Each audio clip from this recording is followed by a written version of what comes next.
I've been learning Spanish since I was in kindergarten. However, despite all my years of learning and speaking, I'm nowhere near fluent. My pronunciation is passing on a good day, but after all this time, I feel I should be significantly farther along than I am. I'm not alone. Many students in the United States have studied a foreign language for many years without ever achieving fluency, and this is a problem. My name is Laura Wagner, and I'm the president of the Immersion Education Movement. For the past 18 years, my team and I have been researching the flaws in our country's secondary language education system. In doing so, it has become apparent to me that we must adopt immersion secondary language curriculum.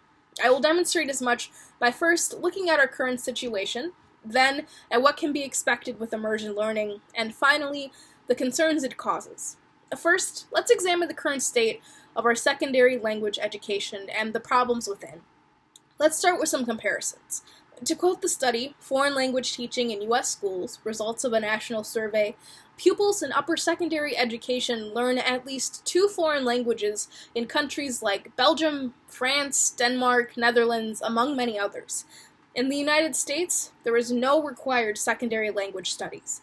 When it does come to language study in the United States, there are 3 different forms that can be found: immersion, partial immersion, and FLES. According to the article, Foreign Language Learning in the Elementary Schools, a comparison of 3 language programs.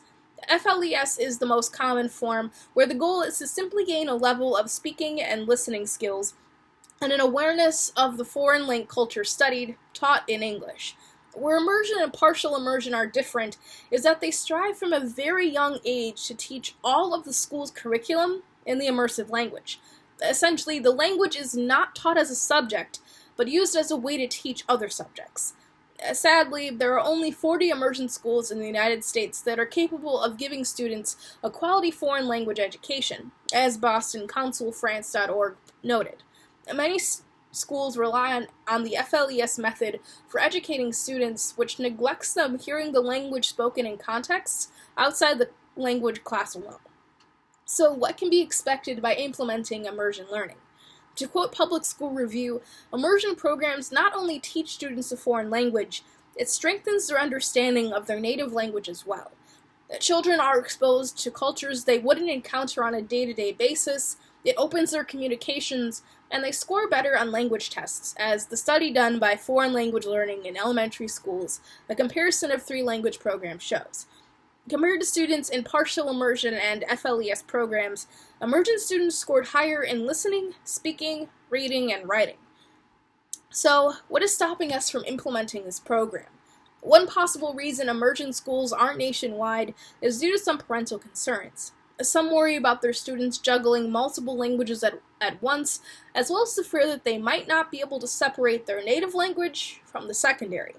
The most understandable fear is that immersion schools typically have smaller class sizes. Due to the rigor involved in immersing students in a foreign language, the number of students in the classroom can't be huge. The one-on-one education is really what strengthens comprehension while also engaging the student. While the possible concerns involved in immersion education are understandable, the benefits outweigh the hypothetical cons. Immersion education is quite possibly the best option for language education in our schools. We live in a world where we are more connected than ever, and the ability to communicate effectively with those who don't speak our native language is crucial.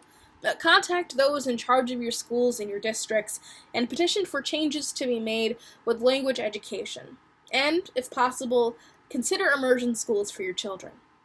My Spanish is still at a C+ level, but I'm trying my hardest to make up for lost time.